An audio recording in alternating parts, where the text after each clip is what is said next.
Get the home field advantage every time with Fairfield by Marriott, official hotel partner of the NCAA. Whether you're a student athlete working toward your championship dreams or your team's biggest fan, Fairfield by Marriott has everything you need to get ready for game day. From comfortable guest rooms to complimentary hot breakfast, Fairfield is part of the Marriott Bonvoy portfolio of hotels and official hotel partner of the NCAA. Visit fairfield.marriott.com to book your next game day stay.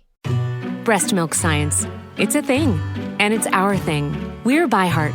We're an infant formula company on a mission to get a lot closer to the most superfood on the planet, breast milk. Our patented protein blend has more of the important and most abundant proteins found in breast milk. We're the first and only U.S.-made formula to use organic, grass-fed whole milk, not skim.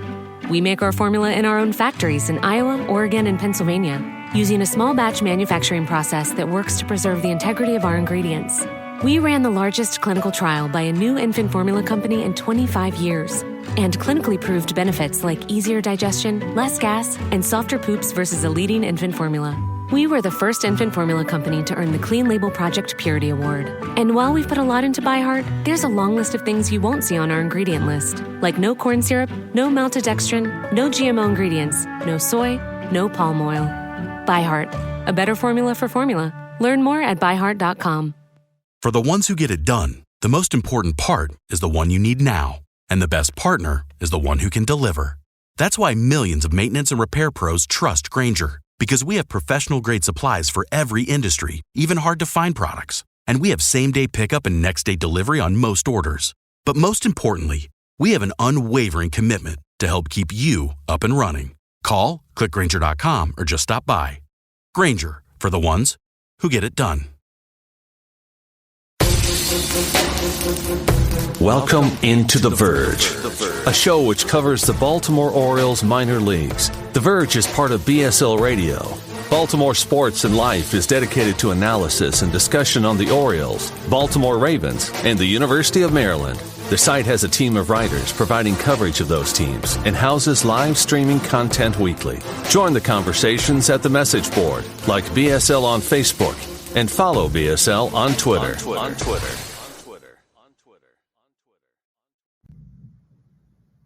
Want to make a podcast? Spotify's got a platform that lets you make one super easily, then distribute it everywhere and even earn money, all in one place for free.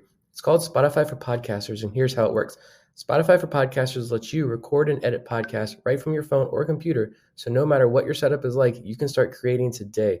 Then you can distribute your podcast to Spotify and everywhere else podcasts are heard. Video podcasts are also available on Spotify. With Spotify for Podcasters, you can earn money in a variety of ways, including ads and podcast subscriptions. And best of all, it's totally free with no catch. Ever since we discovered Spotify for Podcasters, we feel like having options like video podcasts and Q&A lets us be more creative on another level. I highly recommend you give it a try. Download the Spotify for Podcasters app or go to www.spotify.com/podcasters to get started.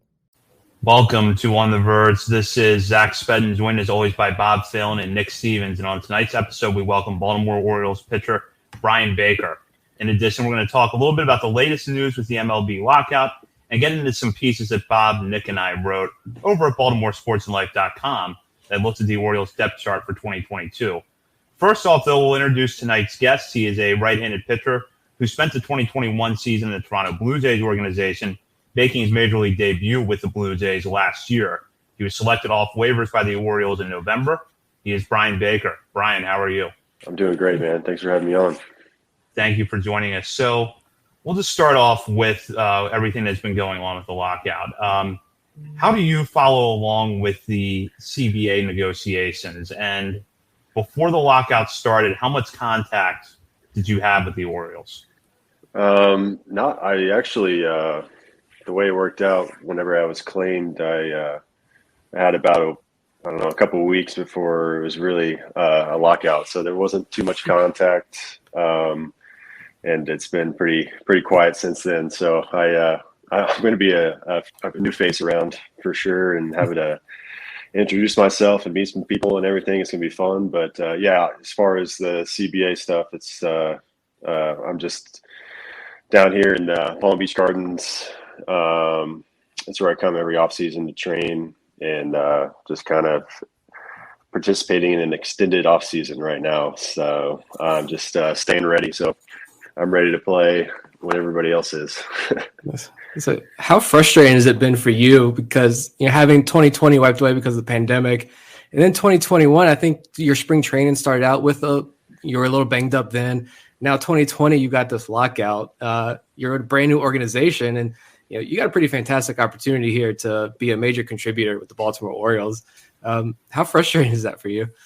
It's definitely something that's crossed my mind for sure. I mean, the last 2 years in general, just without even taking in this current lockout, has been an absolute roller coaster for me. I mean, right in my age 25, 26 season, so it's like kind of right when you're supposed to be in your prime, I guess a lot of people would say. But yeah, it's stuff that I can't really control for the most part. But yeah, I mean, to answer your question, it's definitely frustrating as a competitor when you just want to kind of get out there and have a regular season on time and everything kind of goes smoothly, but that's typically not the way it works. You can't have that anymore.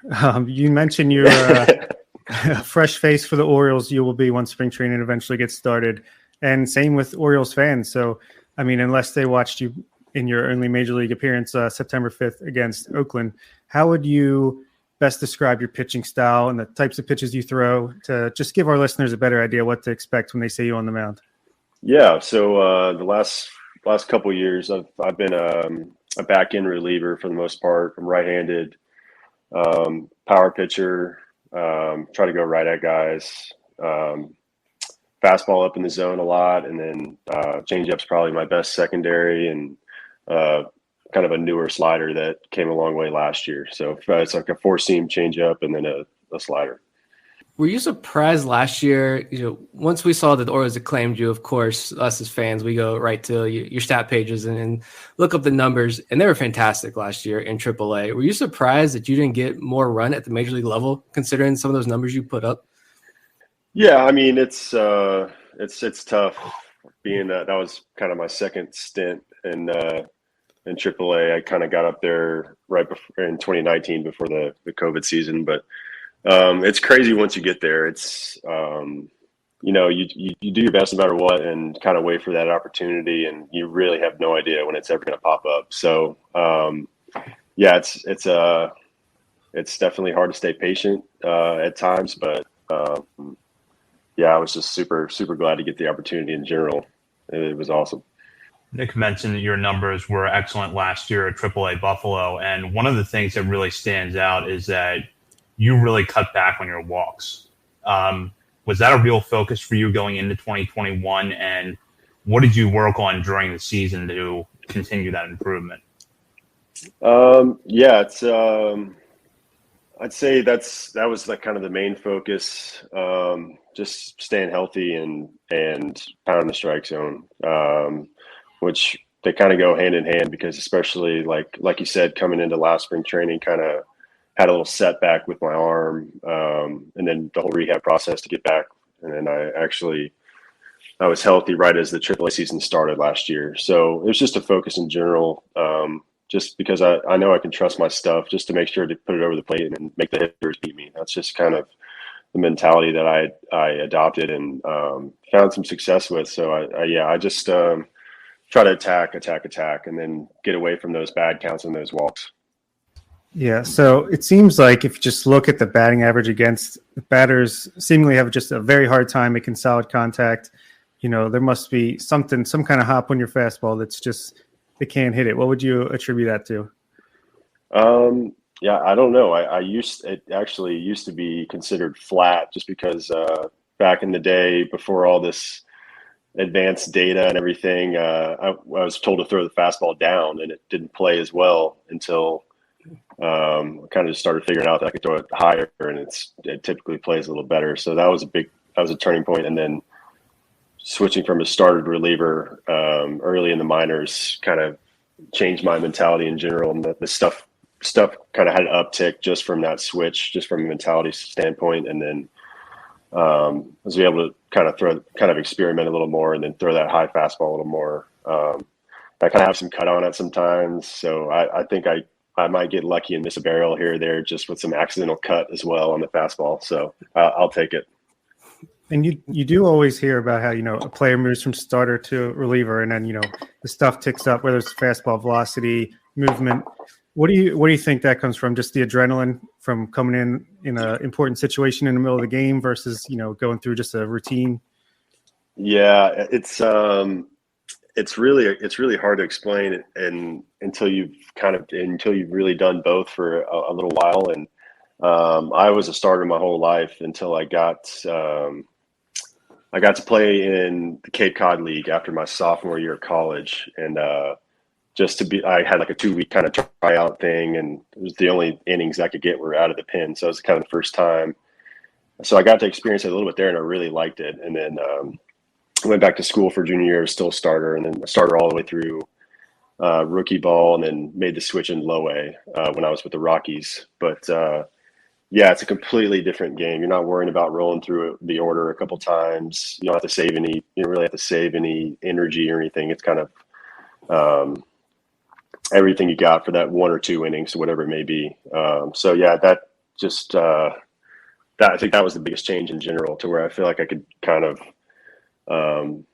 let loose a little more, and then just kind of tap into that adrenaline, especially in those bigger situations when you don't necessarily get in those as much as a starter, or it's not as late in the game with traffic on the bases, and you need a big out. So it's gets the heart beating a little faster. It's pretty nice to have that little natural boost.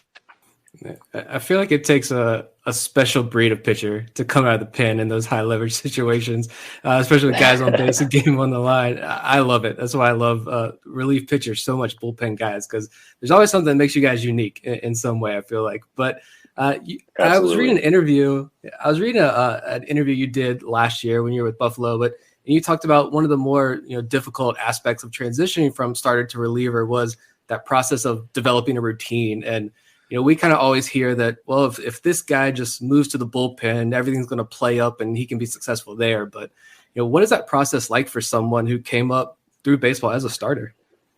Yeah, that's the flip side of exactly what I was just talking about. It's nice to have the adrenaline and all that stuff going for you. You only have to throw, an inning or 2 at a time. But that structured routine, like when you get used to it as a starter, it's really nice to have, everything planned out exactly the way you really want it to go. You can recover, and you have the set plan. And with being a reliever, that's completely out the door. So yeah, it was a huge transition period, and it's a constant work in progress, because you never know if you're going to go back-to-back days, or throw 3 out of 4 games, or whatever it may be. You might throw once and then not throw for another 7 days, depending on the situations. But yeah, it's on that side of things, it's definitely much more difficult because your routine is really dependent on when you're getting appearances and stuff. So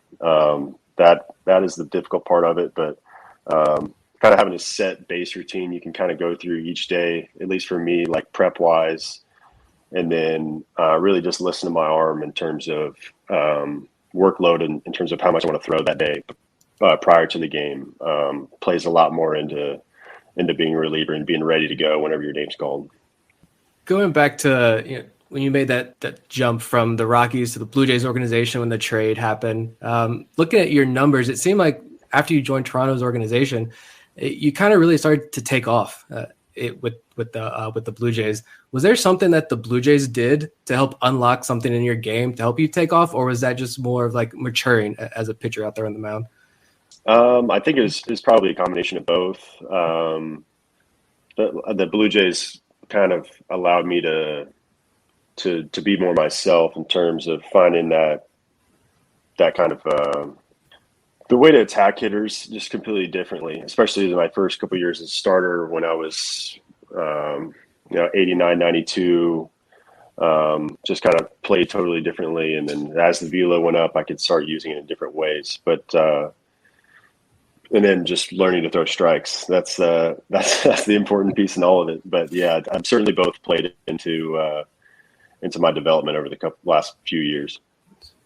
As someone who's gone through a velo, who's seen their fastball velocity spike as much as you have, I'd be curious to get your perspective on this, because for a long time it seemed like the adage was that you can't teach velocity. Yet now we're seeing pitchers really develop their fastball, get their velocity up, sometimes in the course of an off season. What kind of work did you have to put into your routine to get that spike to happen? I think it kind of came from a lot of different things. I think just being going from the college ranks into being a professional, you just have, everything you're doing is dedicated to your routine, your mechanics, everything, all the above. So just in general, over the years, everything's kind of get smoother, and you're going to kind of find some things that are going to allow you to throw the ball harder, throw the ball more accurately. But just everything combined, kind of accumulating over the years. So I think working out here at Cressy Sports Performance, where I worked out for the last 5 off seasons, just getting strong, getting flexible, and it's honestly a bunch of different things. And then picking brains of pitching coaches along the way, making little tweaks here and there. I think I didn't really have a huge jump.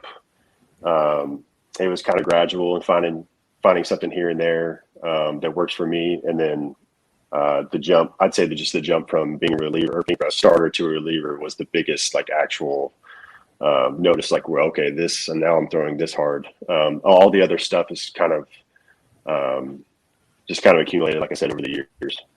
Was there a pitching coach or pitching coaches along the way that have been really instrumental for your development? Yeah, so many. I like I said, I've been here at Cressy in the off season for the past 4 or 5 off seasons, and I've been working with my buddy Brian Kaplan for every off season. So every, from October to February for the past 4 or 5 years, it's been mainly him, and then obviously with the Rockies and Blue Jays, it's been the pitching coaches at each level. Everybody's kind of helped in their own way. It's great to just being able to pick people's brains and pick up different things here and there. But yeah, I owe a lot of my successes to those guys. I think you're going to like Chris Holt, Darren Holmes, and Justin Ramsey here as well. Going back to your college days at North Florida, 2 of your teammates were also in the A-Sun at Jacksonville, Austin Hayes and Michael Baumann with the Orioles now. Do you have any recollection of facing Hayes at any point, or were you familiar with them at the time? Yeah, definitely. Those were obviously 2 really good players, and they were our crosstown rivals. So we played a good bit and had some good series over the years. Hayes, yeah, I remember facing Hayes several times, and faced off against Baumann actually when I was a starter, facing him at Jacksonville. So yeah, it'll be fun to kind of reminisce on some of those times. I think we got the better of JU whenever we played them for the most part when I was there, so I can kind of have the upper hand there in those talks. Yeah, rub it in for sure. How much? I will say, I think Austin Hayes might have the best outfield arm I've ever seen in person. So it'll be fun to see that more often. He's definitely got a cannon out there. Good to hear. Yeah. How much do you know about fellow Oriole reliever Felix Bautista? Because you guys have similar profiles as far as, walks a little bit higher, but batting average against and hits against very low. And I've already personally started calling you guys the Bash Brothers just because you're intimidating stature on the mound. You're both mountains of men. So what do you think about him? I honestly haven't seen or heard much from anybody over on the new team. So I'm going to have to get to know the fellow Bash brother, but yeah, I haven't heard much. Nice. Yeah, it seems like the Orioles definitely have a new type that they go after when they're looking at pitchers. It's tall guys who can blow guys away. That's for sure. There are going to be a lot of you in the organization now.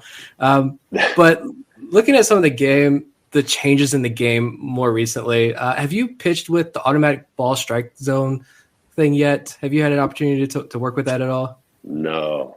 What are your thoughts on that? I'm pretty old school with everything. I'd say the umpire has always been there, and we can adjust to the umpire. I think everything kind of balances out. I'm old school. I'm all for the umpire. What about I'm not dropping like a 12-6 that can like clip the bottom of the zone either. So it's kind of different for different guys, I'm sure. What about things like the shift? I imagine that as like a pitcher, is that something that's really helped you out, or is that something that's too like more old school where you as a fan, take a step back as a fan, would you like to see more balls in play there like that, or as a pitcher, you're just like, no, bring it to me, help me out. I'd say I'm pretty old school on that too, but I mean, there's numbers to support, certain guys that are going to hit the ball to this side of the field a certain percentage of the time. I get that, but I tell you, I mean, when you give up a chopper, to where somebody's normally playing and there's nobody there and it's a base hit, that's something that's pitcher, you're like, dang, like, man, why can't we just play normal? But yeah, there's definitely a place for it. Actually, there hasn't been too many. Through the minors, we started doing it a little bit in AAA. Really, is kind of the only place I've seen it. So I haven't seen it too much, but yeah, I mean, like I said, it's kind of the same with the umpire in my view. Like everything kind of balances out. But I mean, there's definitely those guys, those big lefties that they just shift everybody over, and it seems to work a good bit. I understand it, but yeah, I haven't had too much experience with it yet. Speaking of analytics, are you someone that in between your appearances, you're looking at the data, or are you just going off your gut feel and you just know when you have it, when you don't? Like, how do you make those adjustments? Yeah, it's definitely something. It's a tool. I mean, everything available to us now, it's like seems like it's growing by the day. It's kind of hard to sift through, everything that kind of you need or that you could look at that's influencing your game. So I think you can definitely get lost in it too. So I think guys can get kind of wrapped up in those numbers and kind of forget about what they're doing in between the lines. And are they getting 3 outs before they score a run? That's kind of the way I view things a lot of the time. But yeah, there's definitely been times where I want to tweak something. I know last year with my slider, we were trying to hammer out something that had a little bit more depth just because I kind of started with a cutter grip. So there's definitely a place for it. I think that was a pitch that came the longest way for me last year. I obviously used a lot of the data for that. So there's definitely a place for it, but and there's definitely the other side of things too, where you can kind of get wrapped up in it, trying to, do too much and forget about, throwing the ball over the plate and getting 3 outs. Looking at that end of it, the analytics, obviously you haven't had a chance to really get into what the Orioles do, but how did the Rockies and the Blue Jays compare in those areas? Well, I think it just kind of happened to be as time went on, like it's going to be better as the years go on. So just strictly from the fact that I was with the Blue Jays more recently, I think we used it a little bit more just because there was a little more available, but, and I think, with the Rockies, I was just total throw my fastball down. So clearly the hop or whatever you want to call it wasn't really a focus. So I guess with the Blue Jays, they didn't embrace that. So just from that side, I think it's definitely more in the last couple of years. When you get up, because I mean, let's face it, we're big fans of yours now, and hopping on here with us, and we're pulling for you. So when you are a regular in the Orioles bullpen, you're going to face the Blue Jays a lot next year, hopefully. Are there any guys over there that you're looking forward to facing off against and sitting them down with a strikeout? Well, I wish I could face my pitcher buddies and I could talk some smack to them, because that'd be an easy out. But I spent a lot more time with the pitchers, especially like a couple of my buddies that were kind of up and down last year. But just being up there for that week or so and from spring training and all the other camps and stuff, it's going to be a tough lineup to face. They're really, really talented, and I've seen it firsthand. But honestly, anybody that presents a big challenge, I'm always looking to go right at somebody. So honestly, everybody, I'm looking forward to facing them for sure. Anyone that's a son of a former MLB All-Star, right? Yeah. So half the team. Was there, when you got that little bit of time up there in spring training with the Blue Jays, or maybe guys that came down on rehab appearances when you were in AAA, were there any veteran guys, pitchers specifically, that you were able to really pick their brains on a lot and learn something from? Oh gosh, yeah, for sure. That's one thing I just love about the baseball family in general is you can pick some brains of guys that have gone through what you've gone through and a lot more. And it's the same thing down here in the off season. I work out with guys that have, countless years of big league experience. So I'm blessed to be able to pick their brains as well. But with the Blue Jays, I mean, just this past year, we had a lot of guys coming down for rehab, and we even signed John Axford, and he was in AAA with us for a little bit. And that's who kind of sticks out to me, just because we were like similar kind of stylistically, and I could pick his brain, and we're just kind of worked out perfectly. Just similar in stature, kind of similar with our stuff, and was able to pick his brain on different things and just different cues, especially for like larger human beings. It's easy to get out of whack with your mechanics, so. Just being a big goofy guy, he kind of paved the way for me to find a couple cues to help me out. Well, Bryan, we really appreciate you joining us, and we definitely look forward to seeing you on the mound this year. What are going to be your big priorities for the 2022 season once it gets started? Big priorities, like on the mound, you're saying? Yes. Well, exactly what you were saying earlier. Just going right at people, and just building off of the kind of foundation that I started last year with a pretty good year. I think just going right at guys and making them beat me is the biggest key to my game, and I'm gonna keep using that mentality going forward. We'll call it shake and bake, just like your Twitter handle. Love it. All right, well, Bryan, thank you so much for joining us tonight. Look forward to seeing you out there this year. Absolutely. Thank you guys for having me. Thanks for joining us. Thanks so much. That was Bryan Baker, reliever for the Baltimore Orioles, waiver claim from the Toronto Blue Jays over the offseason, just before the beginning of the MLB lockout in early December. It's now February 28th as we're recording this, and we're still in the lockout. MLB's self-imposed deadline of today for getting the regular season started is here, and there is still no agreement. And while it's 6:57 Eastern as I speak, and there is still hours left in the day, things leading up to when we started recording this show didn't look very good. Hopefully someone listening to this later in the week is in some post-lockout baseball world. That would be great.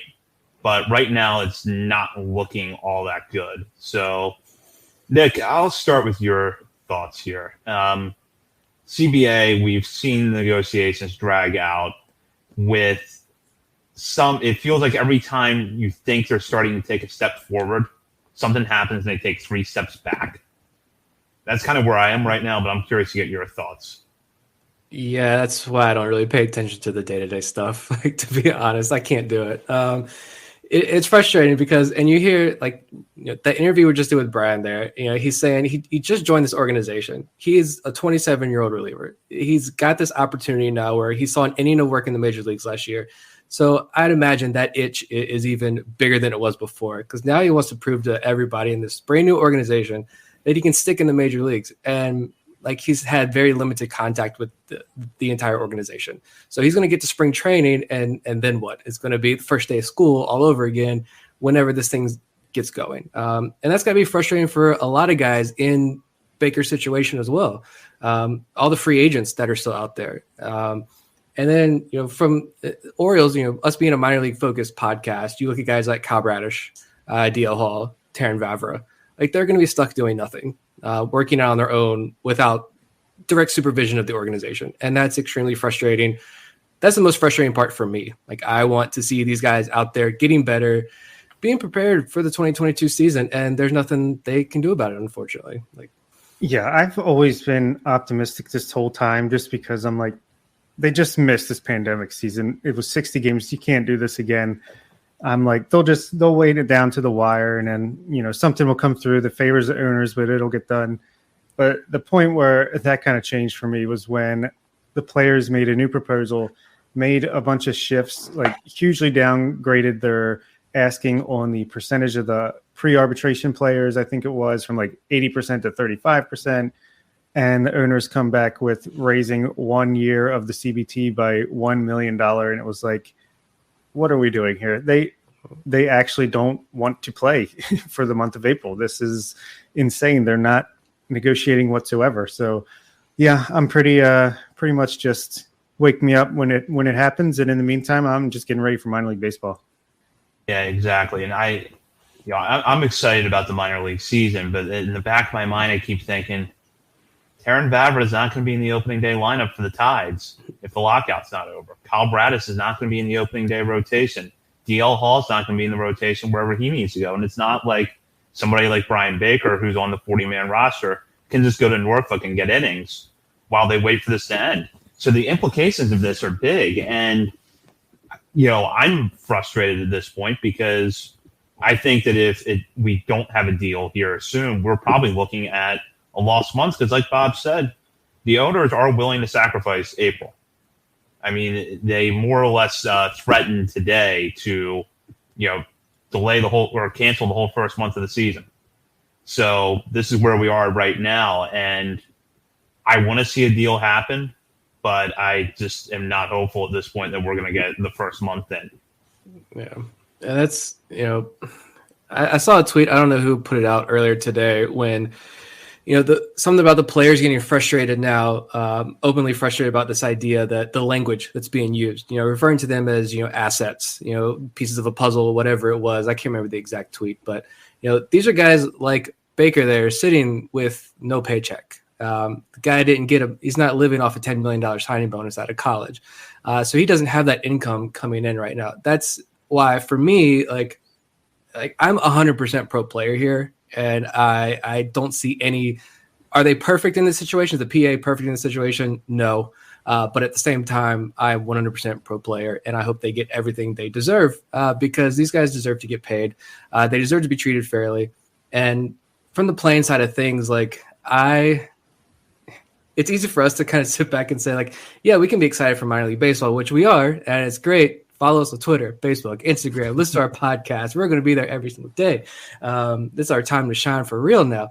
But at the same time, I want to watch Major League Baseball as well. And I'm tired of this, whether it's driving fans away, whether it's hurting the players themselves. These are human beings. These are dads trying to support their family, and they can't do that right now. And it's just extremely frustrating. And it's all the owner's fault. I mean, there's really no other way to put it.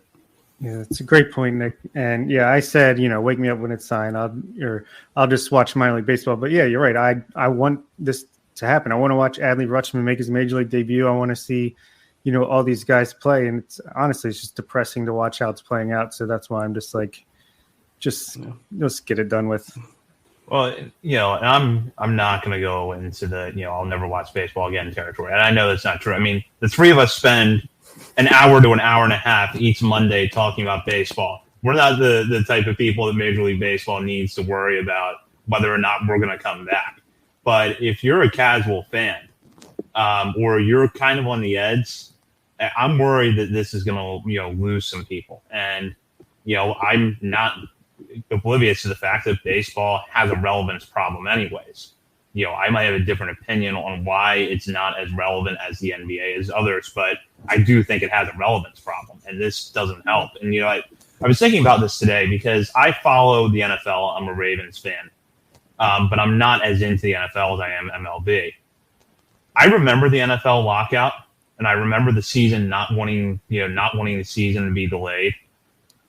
But I don't really remember now what the core issues were. I don't remember exactly when it ended because the season started on time. And you're a more casual fan. It feels normal. So I think that having the season start on time would have been something that the league could salvage. I don't want the players to do that at their long-term expense, but you could have at least come out of this with, okay, well, we didn't lose the season. But now it looks like we're going to lose the season or part of the season. Yeah. You just watch, you watch some of the college highlights, and I know it's difficult for a lot of people to watch college baseball, but you see some of these highlights. You see the guy, was it Tommy Tanks over there at NC State. I mean, you're seeing some fantastic performances in the college ranks, and people are getting excited about it, at least in my social media bubble. Like, people are getting super excited about it, which I know is, a little skewed, but like, baseball should be capitalizing on this. Like, you're missing Mike Trout, you're missing Shohei Ohtani. From the Orioles perspective, like, Trey Mancini, we're missing Trey Mancini and the story of Cedric Mullins. We're missing these guys, the opportunity for them to tell their story, to get out there, and a lot of just prime of their career guys that MLB already doesn't market. You're risking that even more. And this is a perfect opportunity to capitalize on this and grow the game, but it's another fumble attempt. You're talking about football there. This is another fumble by Major League Baseball and the owners and Rob Manfred. It's all Rob Manfred. Let's get down to business, whose fault this really is. But it is frustrating because, yeah, you do lose. I'm just speaking, like, I look at my family, like my dad, for instance, huge Orioles fan his entire life. But is he going to be as interested to watch when the season begins if it's June? I don't know. I don't know that he will be. And that's frustrating to me. Yeah, I think I don't know if the casual fans will be lost for good, but they're not going to be in a rush to come back this season at the very least. I mean, they're going to be like, they'll find something else to watch, and then they'll get used to not watching baseball, and then they'll just not come back around to it. Maybe, come next year or the year after, they'll be like, all right, let's see what baseball's got going on. But yeah, they don't got to worry about the guys like us, but there are a lot of people that just, it's routine to have baseball on starting from April to September, and that's just what they do. And if it's gone and they find something else, then they found something else. So Vivek here with a question. Do you guys feel the players are trying to address too much at once in this CBA negotiation? Interesting question there. I'll let Bob start with this. Honestly, no. Joe Sheehan and a few other people out there have been great about just, saying the owners could accept exactly what the first offer the players made, and it would still be a huge win for them. And they're just not negotiating. They're not willing to budge an inch. I feel like the players have, like Nick said, they're not perfect in what they ask for and how the trickle down doesn't exactly go the way maybe you would love it to go. But they are making concessions. They are trying to get things moving by saying, okay, we'll back off of this. Okay, this is a non-starter. Okay, we can worry about that on the next negotiation. I feel like the players are the ones that are actually willing to do anything. The owners are just like, what, you want $10? Well, what about 9 plus 2? And you also have to, owe us $3 later. Like, they're just like rearranging the deck chairs on the Titanic of their offers and trying to make it look like they're doing something. Yeah. That question kind of points to my thoughts about all of this. Like, at one point, I'm saying for the players, get everything you can right now. This is your opportunity to get everything you want. Why not get it? And if you're going to miss or threaten to miss half a season or even a full season to get everything you want, how many players? I would be more interested to know from a player's perspective, like how many players would agree with that? How many of those guys are willing to sit out a full year to get everything that the PA is trying to get? Because I think from my perspective, and I'm just a fan, I don't have money on the line in this. I don't have a family to support here from baseball. For me, I would say I'm cool without watching Major League Baseball for a full year if the players win this thing and get everything that they want. But that's just my opinion. But it's really hard to side with billionaire owners who are going to make their money regardless, even without a baseball season. They're still going to find a way to make money. So the players won't. And I've read a lot of, articles in the last week or so, and Jeff Passan had an excellent one up at ESPN today, and he reinforced the point that the players' losses have occurred over multiple collective bargaining agreements going back to, the post-94 strike discussions. So, realistically, they weren't going to make up for it, but I think at the same time, when you're in the position there that the players are in, where you don't have a lot of substantial bargaining chips on your side, you got to go for everything you can. And knowing, you're probably not going to get everything this time around. But it also took the owners 20 plus years to, drastically tilt the scales in their favor. So the players got to step in now and start setting a precedent, I think, for, fairer negotiations going forward. And, I'm getting way off into the future here, but 32 teams is going to happen. And a lot of things in the sport are going to be reevaluated then. And I think the players, when that time comes, need to be in a stronger position than they are right now. Yeah, and I mean, that's just a great point out. I don't know how to follow up on that exactly, but just look at the way the media coverage is on this versus the last few times anything like this has come up. I mean, this is so firmly against what MLB owners and Rob Manfred are doing. Every article you see, Rosenthal, Paston, like you said, even Bob Nightingale's kind of like, he's a little bit negative on what's going on there. So everything seems to be painting MLB in a terrible light, as it should, which, I'm sure, there's always going to be people out there that just say, oh, millionaires versus billionaires, whatever. But, those people are kind of a lost cause. So at least we're seeing the media portray it correctly for the most part.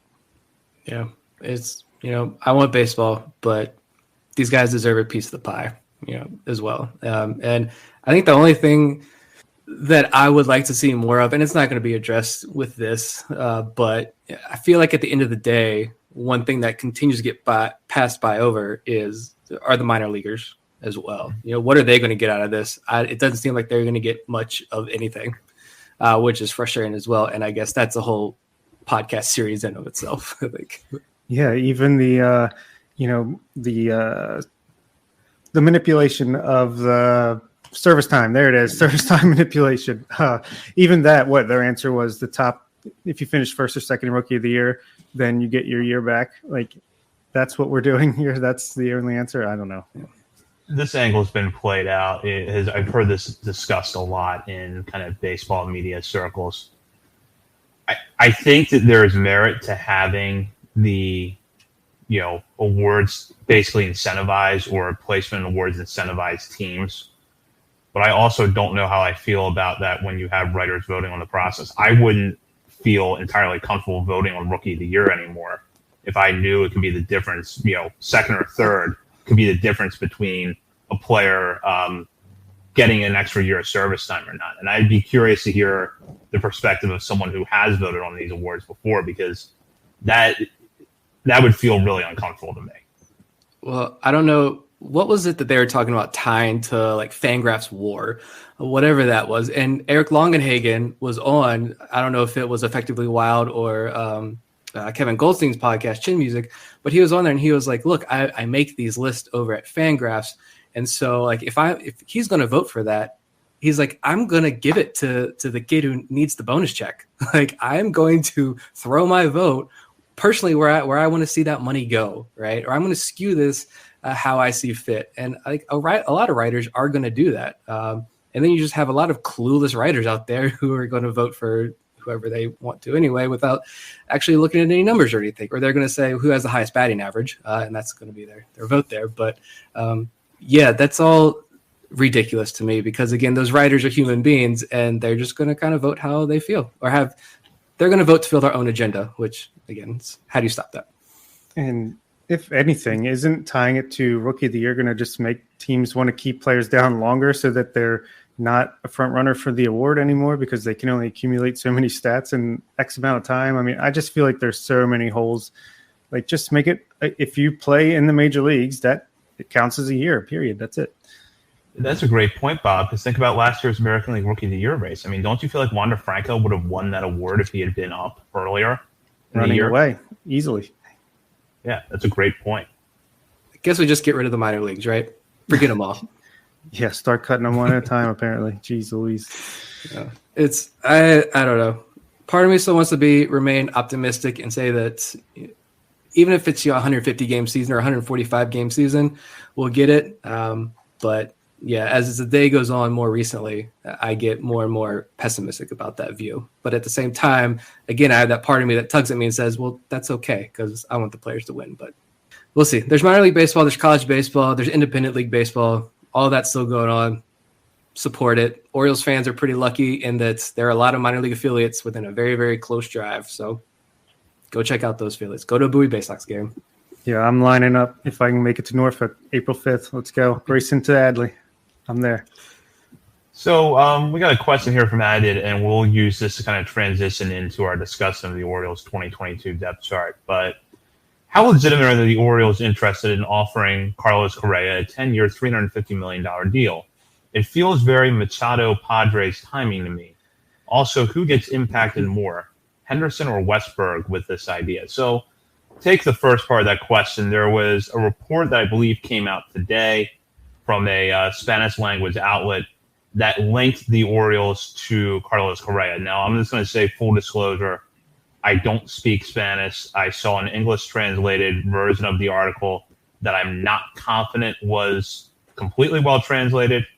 So I'm not going to weigh in on the merits of the report so much, but instead just kind of get to the idea of Carlos Correa, 10 years, $350 million. Bob, are you even considering this seriously? Or I called it last week. I think I made a mention of, as soon as the lockout's over, Correa signed. Hey, I would love it. I would love nothing more than this to be 100% accurate, and Orioles going to do whatever it takes to get Correa in here and be the mainstay at shortstop for as long as he can be, and then shift over to third base to really jumpstart this rebuild. And it does make a lot of sense, like Adit mentioned, like a Manny Machado type thing with the Padres. But at the same time, I mean, he's going to have a lot of competition for his services. And I do think the Orioles will spend money. I'm not sure if this is the way it's going to happen or it's going to start. I don't see them plucking down $350 plus million on one guy. So it doesn't really change my confidence level of anything like this happening, but God, would it be awesome if it did? Yeah. The feeling Machado to Padres vibes, like Padres went after, they got Eric Hosmer first for what was that, $100-something million. That was their first big splash, and the Orioles haven't done that yet. So I don't know if jumping to the $350 million bat right now would make a ton of sense. If the Orioles do it, I said before we hopped on air that I will buy season tickets and make the 8-hour round trip drive for every single home game. If the Orioles actually do this, hope somebody's going to screenshot that and save that. Now I'm going to have to live up to that. But your wife I would love that. Yeah. I would love for that to happen, but I just don't see it this year. Next offseason, I hope so. I hope we're trading prospects. I hope we're signing free agents, and I hope we're going for it. When there's 25 teams make the playoffs next year, 26 teams make the playoffs next year at this rate, then yeah, you go for it. But this year, I just don't see that happening. And we'll see over the next 24 or 48 hours if any other reports come out about this as well. But yeah, I don't really see it happening. And to be honest with you, as much fun as it is to kind of daydream about Carlos Correa to the Orioles, it hasn't been something that I've really entertained because, like both of you have said, I just don't know that this is the right offseason for it. The way that I kind of picture the Orioles' plans changing, where they sort of switch that direction, is they'll invest in their core somewhere. That means giving a current player an extension or players. Then they'll start to make the incremental moves that make the major league roster better. Trading for bullpen help, that extra bat in the lineup wherever they need it, that extra starter that is, a better version of Jordan Lawes. And then you eventually see the big splash in trade or free agency. I just don't see them going from 1 year your big signing was Freddie Galvis to the following year bringing in Carlos Correa. I feel like there's a step there in the middle that they just haven't reached yet. Jose Iglesias. That's right. I mean, go ahead, Nick. Say if you want to get weird with it, it's we're still locked out here, so let's go with it. Let's say this was a serious offer and there are serious discussions going on. First of all, I would cry, to be totally honest. But I could see where that does make sense if you're Grayson Rodriguez is the top pitching prospect in all of baseball. And over the last couple of weeks, you see more and more reports come out and other podcasts talking about these top lists. And it's mind blowing to hear other people, national outlets, talk about Grayson Rodriguez as we get closer to this season starting. And then you got Kyle Bradish. The Orioles are very high on Kyle Bradish. I know Orioles fans are kind of mixed on him, but two guys you got there. You got Adley Rutschman, who should have been in the major leagues last year. He's there. I could see in a world where, bringing in Carlos Correa shows every other free agent out there that we're going to spend the money. We're ready to compete now. You bring him in here, let him get acclimated and develop himself as the leader of this clubhouse and leader of this team. And then you build around that. You build around Carlos Correa, Adley Rutschman, Grayson Rodriguez, Ryan Mountcastle. I could see it. I mean, I'd put like 5% to like it's my faith in that happening right now, but give you some fun to dream on, I guess. Also, like, I mean, Adley and Grayson, these assets are going to be cheap for the next few years. So take advantage of it and spend your money somewhere else while they're cheap. And then try to extend them, or, you can work from there. So, yeah, let's make this make sense. But I do think Zach's probably right. Like, you want to see a John Means extension, Adley Rutschman Wander type of extension, and then kind of make a foray into more things. But hey, let's just cut to the chase. Let's sign him. Let's get him in here, and let's make the playoffs. Oh, and who would be the most vulnerable person? I think we forgot that part of the question between Gunnar Henderson and Jordan Westberg. I would say Westberg, just because at that point I think you want to keep Gunnar with the higher upside. We've seen he can be elite at third base according to Keith Law. So I think you keep Gunnar around in that instance, unless Westberg really comes on strong, and then Gunnar has more trade value, then maybe it goes that way. I'm going neither. I'm going to get weird with this. Westberg's going to be at second base, Correa at short, Gunnar at third, and Kobe Mayo with a rocket for an arm in right field, or Gunnar in right field and Mayo at third. You hear I'm this? Get weird with this. Putting him in outfield, I don't know about that. In that situation, I think it would be warranted. But. Yeah, I mean, or that could be Mayo is getting all this hype. Mayo could be the kid that gets shipped off in that scenario. If I don't want that at all. But if you're talking about Jordan Westberg, Gunnar Henderson, Kobe Mayo, if I can only have one of those three pan out, I'm going to pick Kobe Mayo. That's just me personally. I love all three, but I love Kobe Mayo just a little bit more. But yeah, I think, and that's it for Vivek's question. I don't know. I think Jordan Westberg could be a really solid second baseman who puts up really good offensive numbers for a second baseman. And Gunnar Henderson brings that trade value. I think he could really help you headline a package to bring in a fantastic starting pitcher. So I think if this whole scenario played out like that, maybe Gunnar's the more vulnerable there. I don't know. So a follow-up question here from Yanni, another listener. Any chance Correa chooses the Orioles because of the Astros connection? Mike Elias was there when the Astros drafted Carlos Correa. There's some other front office members who came over from Houston, including Sigma Dahl and Eve Rosenbaum. So do either one of you think that has merit? I think Ty goes to the runner, maybe in that instance. Like, he does have familiarity with definitely mispronounced that, familiarity with Elias and Sig and all them. So, I mean, he has to feel good about them if he does come here. But yeah, like I said, I think it'd be more like, same offer. Which way do I go? I trust Mike and company, so maybe I'll lean that way. But that's about it. Yeah, I'd say that's the same. He's gonna go wherever he gets the most money first and foremost. And I don't know. Does he have a family? I don't know that whole situation. He's got the rings, so like, where does his family want to go? Where does he want to build that and lay that foundation for the next couple of years? That's going to play a big role as well. You hear all the time about why it's hard for the Blue Jays and, Seattle Mariners to draw free agents because of their location a lot of times.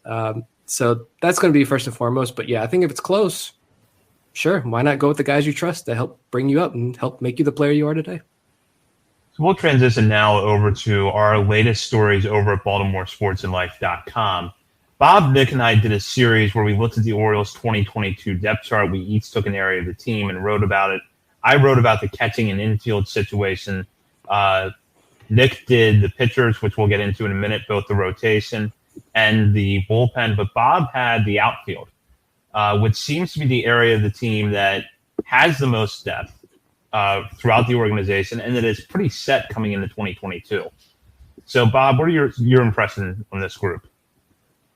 I think the outfield's strong right now for the Orioles. As we know, we got Santander, Hayes, Mullins, as starter. Ryan McKenna, the incomparable DJ Stewart is out there. But we know that the outfield is definitely the deepest when it comes to prospects as well. With we drafted 18 of them in this past draft, I think it was. And yeah, I mean, we're loaded. We did our little draft on Locked On Orioles with the minor league draft, and just from the prep work, it was like, oh, don't got to worry about outfield. I'll be covered no matter what. Whether I wait till my last 3 picks to make it, I'll feel pretty good about it. So a lot of depth in the outfield, which is good because there's 3 spots you can fit people out there. So a little more versatility and, cream rises to the crop.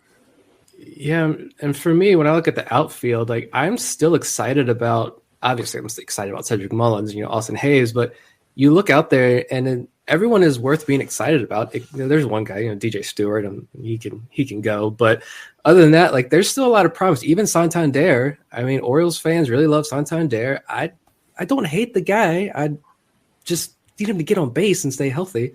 But he's still a really intriguing option, I think. I think for me though, like I'm looking at Kyle Stowers first and foremost. I want to see, does he break into that line? When does he break into that lineup? And what do his numbers at the major league level look like? Are the strikeouts going to be way too much? Is he not going to be able to hit for high enough average? What's he going to look like in the major leagues? And can a guy like Robert Newstrom break in? Or is it just too much depth for a guy like Newstrom to break through? I don't know. But the outfield is definitely a lot of fun. And you got a new dimension to help throw a little wrench in all of it. So, yeah, I'm looking forward to seeing Stowers, and I think we'll see him sometime this summer. There are questions about how he's going to look in the majors, but I think he'll look good. Look, Santander is a good player when he's on the field. He just has to stay healthy, and the same goes for Austin Hayes. And I like, Bob, that you mentioned Zach Watson at the end of the article, because even though Watson is behind some players right now, there's still that high upside 2020 potential that we talk about all the time. And with the new dimensions, maybe there's an opening for him to get some time in left field this year, depending on probably the health of Santander and Hayes more than anything. But it feels like that there could be an opening for Watson this year, to put it that way. Yeah, it really does. I mean, he should start the year at AAA Norfolk, and then you're just an injury away, a trade away from at least getting your feet wet at the major league level. And he's just, like we've talked about a lot, he might not be this complete player that's going to be a starting center fielder, getting on base and all this stuff, but he has the tools that are going to be valuable to a major league team for a pretty long time. I mean, can really chase it down in the outfield, great defense out there, power, speed. He's going to be valuable even if it's not as a full-timer. So yeah, could definitely see him get some run here at the end of the year. Are either of you legitimately excited about Ryan McKenna still? I don't know about excited, but I am intrigued just because the numbers he put up at Norfolk, yeah, I know it could just be like his hottest stretch of a season there because it wasn't much sample, but man, he killed the ball in a pitcher's park in Norfolk and just could not get a rhythm at the major league level. So I would say I want to see him get like 200, 300 at bats this year. Yeah, I'm just on the same page as Bob. I think I just want to see him get more time. Love the defense. But yeah, he's got to hit a little bit more, and I think he needs to get at bats this year to develop as a hitter and see what he can do. Yeah. I'm just concerned it's another DJ Stewart, Chant Cisco situation here because both those guys look like Barry Bonds down in AAA. And then we kept saying, you just need playing time in the major leagues and Chant Cisco can break out. DJ Stewart can hold his own. And then Chant Cisco's gone. I don't know where he's at or if he's still even playing baseball at this point. And DJ Stewart is DJ Stewart. So I'm scared to see it because I had a lot of hope for Ryan McKenna like 2 years ago. But hopefully he gets some more ABs next year. I'll just put it this way. I'd rather see him be the backup fourth outfielder than DJ Stewart again. So. Yeah. That's fair. And we'll go over now to pitchers. And I think we have a listener question about this. This comes from Jimmy. Bob, when do we get the steel cage match with you and Matt Soroka? So I feel like there's something I'm missing here, so you're going to have to fill me in, Bob.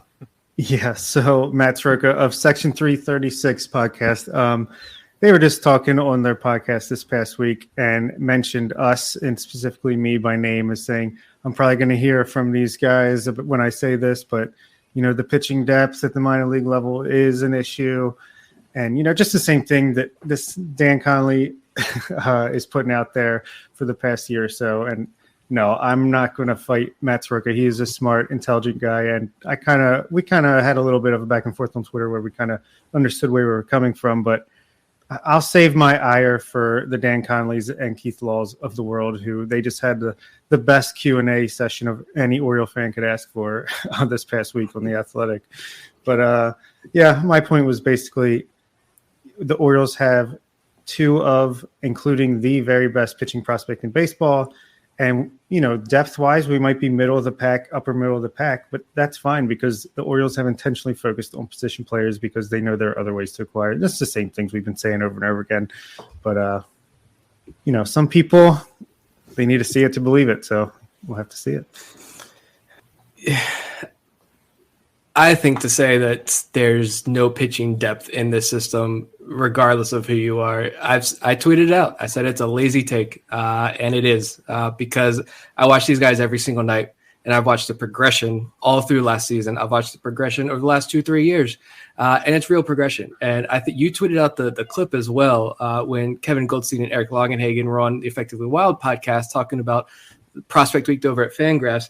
And Goldstein said when they released the Orioles list that someone responded like, well, I only see like 5 guys on this prospect list that could be in the major league rotation. And Goldstein's like, well, yeah, that's freaking awesome. If you get 5 of these guys in a major league rotation, that's what every team dreams of. And that's what the Orioles have here. They got about 15 guys that could be legitimate major league starters. And I also hate this whole, he's probably just a back end of rotation starter guy. 40% of all major league starting pitchers are back of the rotation starters. Look, I want this season to start so bad. I want Drew Rom in the major leagues by the end of the year to pan out so bad. I want Zach Peak striking out 45% of the hitters next year because I'm just so tired of all these takes on Orioles pitchers. Yeah, if you want to get us fired up, all you got to do is talk about the lack of pitching depth because it really does get me going. I don't read The Athletic. I don't read The Athletic for that purpose. I don't care. You do go work, that's fine, but I don't care. Like, no. Well, Nick, you had a chance to write about the pitching depth extensively, both the rotation and the bullpen. What were kind of your takeaways there? Oh, at the major league level, it's crap. Well, let's be honest there. No, at the major league level, there is no pitching depth. I think I said in my piece that, like, look, you've got John Means, you've got Jordan Lyles, who I think his biggest asset could be that he helps the bullpen if he can go 5-6 innings. He had a large number of starts. I don't have the number right in front of me anymore, but a large number of his starts last year. He was with Texas, right, last year, I think. That were quality starts, 6 innings, 3 or fewer runs. Say what you will about the quality start stat, but if you're the Orioles, if you get that 10, 12 times out of Jordan Lyles, then he pays for himself. But yeah, there's just a big group. And I think I saw somebody, it might've been in the Patreon chat. There's a large group there: Keegan Aiken, Michael Baumann, Alex Wells, Zach Lowther, Dean Kramer, Kyle Bradish. I just think that Aiken, Wells, Lowther, Kramer, you're not at a point where you want to give up on those guys quite yet. They've had the pandemic 2020 season messed up a lot of guys. Last year, late starts, issues there. That's going to continue to mess with the guys. It's just been a weird year, an unfortunate year, timing-wise, with all these events. And the Orioles being as young as they are, I think it's hurt a lot of guys. I don't know. I think there's depth there. Michael Baumann, I talked about. If you have any major takeaways about Michael Baumann after his performance in the major leagues last year, I don't see how you could, because we talked about last year. He had the alt-site injury. It took him a while to come back from that. I think a lot of it was more mental than actual physical, coming back from that injury. But he showed a lot of flashes, especially in AAA, of 2019 Michael Baumann. That was just dominant, who went from this guy that I wrote about, and I got a lot of positive feedback when I wrote about before the 2019 season, Michael Baumann being this, is he even a pitching prospect worth talking about? Not starter or reliever, but just a prospect that Orioles fans should care about. And he proved to everybody that he was. You saw flashes of that in 2021, and I think a full offseason, he can come back strong in 2022. I'm excited to see what he can do. And Kyle Bradish, I'm extremely excited about. I know Orioles fans have mixed reviews on him, but the Orioles seem very high on him, and he ended the year in just as dominant fashion as you could. And so I want this lockout to end, mostly because I want to watch Kyle Bradish pitch in the major leagues. I think the taste in the major leagues that Michael Baumann had and the struggles he went through is what the Lothers and Wells of the world were missing in 2020. They didn't get that chance to come up, get lit up for a month or a few weeks, and then adjust over an offseason and learn from it. I mean, yeah, it wasn't an ideal start, but he's faced major league hitters now. He got some jitters out of the way. Now he can go all offseason, plan on it, If we had a freaking normal spring training, he would come in and be ready to go and compete for a rotation spot. But yeah, I think like we've said, just not having that 2020 minor league season and getting a chance to get these guys their feet wet, I think it hurt a lot of pitchers, and not just with the Orioles either. So. Yeah, I think that a lot of these pitchers, we've talked about how we didn't like Zach Lothar's routine last year with what the Orioles did with him. And I think that, not just him, but Kramer, Aiken, Wells, Bruce Zimmerman, who was fairly effective last year, but, ultimately missed a lot of the year with injuries, deserve a little bit of an opportunity to work it out and try to develop at the major league level. The big thing for me, though, is that I go back to the bullpen. And that was an area of the team that I thought we were going to see a lot of progress last year. And I think overuse in some cases really got to these pitchers, especially in the second half. So if Jordan Lyles can help, if a healthy John Means and Jordan Lyles and just one of those pitchers can help, kind of to ease the workload of the bullpen a little bit, I think it's going to open up more opportunities, not just for hopefully a better version of Tanner Scott than what we saw for parts of last year, but for Bryan Baker or CNL Perez to come through and stick in the bullpen all year. Jorge Lopez. I don't think I'm alone when I'm saying that I would be legitimately excited to watch Jorge Lopez out of the bullpen across a full year. And you look at pull up some of his game logs when he worked out of the pen. I know there's one game against the Angels. I think I talked about it on the show before. Like the velo, you saw like 2.5 mile an hour tick in this fastball velo. And the data on those numbers and those relief outings were just unbelievable. And we all know that once he gets to a lineup the first time, it's beautiful. And then after that, he hits the wall and he crumbles. So, yeah, it's just that rotation. There's going to be a lot of arms, and I'm interested to see how the innings get played out. But then again, like all these guys have been locked out. So what have they been doing to prepare for this? Yeah, you have the offseason gyms and programs that you can do, but they haven't been – these are young guys at a very critical point in their careers, and they haven't had that direct supervision of the organization for big chunks of the last, 2-3 years now, which has got to be extremely frustrating for every single one of those guys, especially a guy like Dean Kramer, who I'm softening up on, especially after our conversation with Nathan Ruiz last week. I do want to see him get another chance, and I am pulling for Dean Kramer. And like Ruiz said, like he looked beaten down last year in some of those interviews. And he's supposed to have no contact with the organization all offseason. So how do you help a guy like that during the winter? It's frustrating. Yeah, to me, I mean, you guys have said so much good stuff about the bullpen, but to me, it's going to be interesting. Just, Elias has just been basically using the guys he was handed at this point. It's going to be interesting starting this year to see some guys trickle in that he has acquired. He has, his style of relief, big, tall guys like we've talked about that have good fastballs and, like two dominant pitches and throw hard, like really hard. Like I just think, it's hard to judge, especially like we said with the starting pitchers, and you're asking Dylan Tate to throw 2-3 innings at a time and like back-to-back days, and Paul Fry. I just saw the image of him against Tampa Bay in the last few months of the season. It's like still can't believe that he was that bad. But I don't know. Yeah, and you got a big group there. I mean, you got Felix Bautista. I know walks are an issue, but the walks got better as he went up the ladder. You got Logan Gillespie, who it's not just the Orioles that like Gillespie. I mean, you have national evaluators who were fans of his stuff. It's just a matter of can he put it all together at the major leagues. I still like Isaac Mattson. I think he deserves a fair shot next year.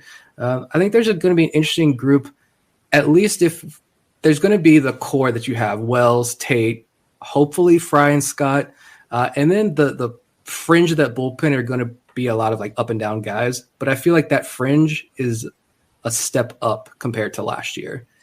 But at the end of the day, if the starters can't go only going 3 or 4 innings every start, it's meaningless because the bullpen's going to get beat to death a month into the season. So, yeah. And on that note, I'll go over to the part of the depth chart I covered, which was the catchers and the infielders. And what catchers, there's really no spoiler alert here. It's going to be Adley Rutschman at some point in 2022. It's just a question of when. I tend to think that for now, pencil in Jacob Nottingham and Anthony Benboom on the opening day roster if you don't have Rutschman there. But there's always a possibility the Orioles make a move late in the offseason once the lockout is over. And the infield, to me, seems somewhat set with the question, though, of do the Orioles go out and add a shortstop? We just spent a lot of time talking about Carlos Correa, but there are more players in that 1 year range that will probably take a deal. I don't know, I'm just throwing numbers out here, like $4 to $8 million range. So we've seen Mike Elias work in before. Jose Iglesias is out there.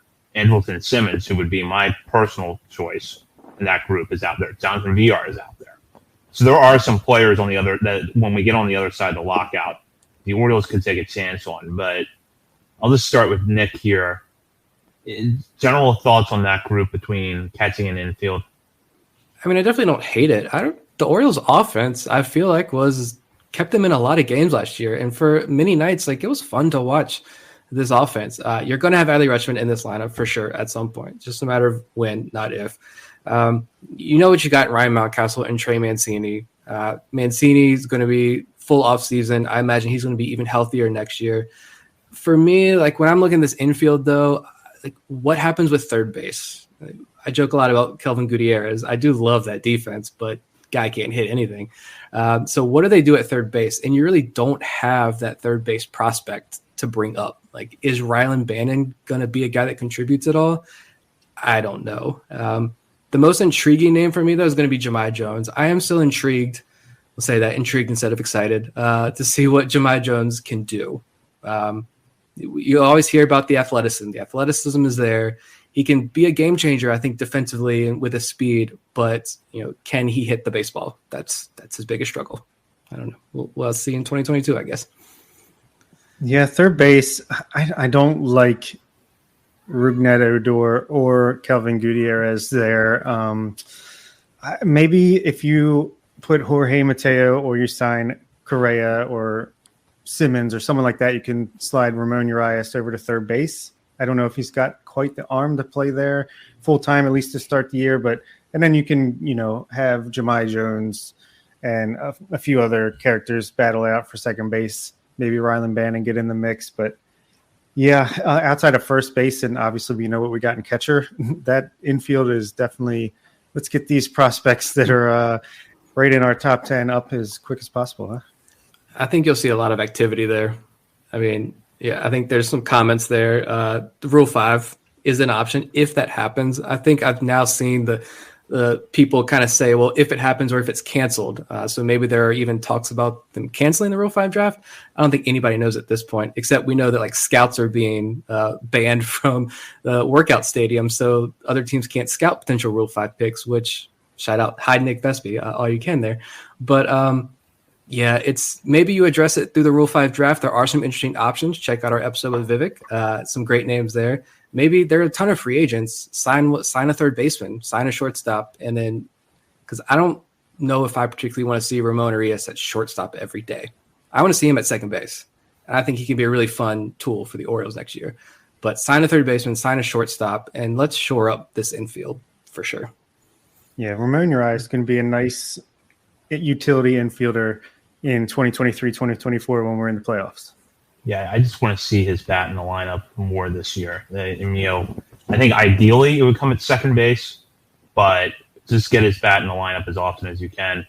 And one player I've tried to talk up a little bit in the piece was Terrin Vavra, because he is on the 40-man roster.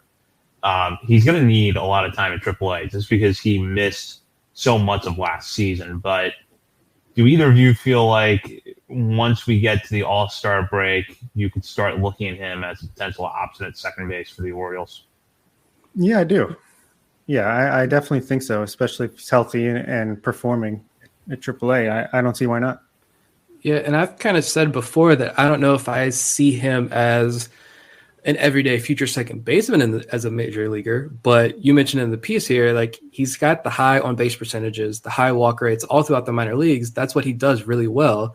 And he's a very patient hitter and really pesky hitter as well. So I think you bring that bat into the lineup, you bring his defensive versatility, you're going to help fill a lot of holes. And I think I kind of view him the same way that I viewed Jahmai Jones last year when we were talking about him bringing Jahmai Jones up, but Terrin Vavra is a much better hitter and a much better overall player than Jahmai Jones. So Vavra is the kind of guy that you want to have as your everyday utility guy at the major league level. He's going to be a major contributor.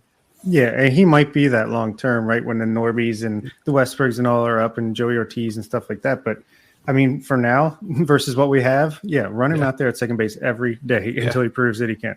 Yeah, for sure. Yeah, absolutely. And you can check out those pieces over at BaltimoreSportsAndLife.com. All 4 are up now, along with the other great coverage that goes into the site. Be sure to hop on the message board while you're there, joining the discussion with readers as well as some contributors to the site. And before we wrap up this episode, Bob, Nick, any final thoughts? We've discussed a lot of things today. Yeah, that was a lot. Shout out to Bryan Baker for joining us. Love having these guys on. Hopefully we give them the on the verge touch that Spencer Watkins got. We had Spencer Watkins on, had a fantastic debut in the big leagues. Orioles brought him back again for next year. We didn't even mention Spencer Watkins in our starting pitching preview stuff. We messed up there. But no, shout out to Bryan Baker for joining us. That was a lot of fun and cheering for him. Yeah, wide assortment of topics we talked about today.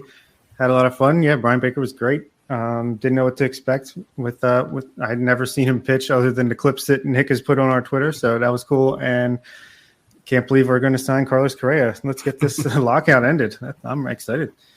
Well, we'll be back next week for our first episode of March. And in the meantime, continue to follow us on Twitter at BSL on the Verge. For Bob Phelan and Nick Stevens, this is Zach Sped, and you've been listening to On the Verge. Introducing Carvana Value Tracker, where you can track your car's value over time and learn what's driving it. It might make you excited. Whoa, didn't know my car was valued this high. It might make you nervous. Uh-oh, market's flooded. My car's value just dipped 2.3%. It might make you optimistic. Our low mileage is paying off. Our value's up. And it might make you realistic. Car prices haven't gone up in a couple weeks. Maybe it's time to sell. But it will definitely make you an expert on your car's value. Carvana Value Tracker. Visit Carvana.com to start tracking your car's value today. For the ones who get it done, the most important part is the one you need now. And the best partner is the one who can deliver. That's why millions of maintenance and repair pros trust Grainger, because we have professional-grade supplies for every industry, even hard-to-find products. And we have same-day pickup and next-day delivery on most orders. But most importantly, we have an unwavering commitment to help keep you up and running. Call, click Grainger.com, or just stop by. Grainger, for the ones who get it done.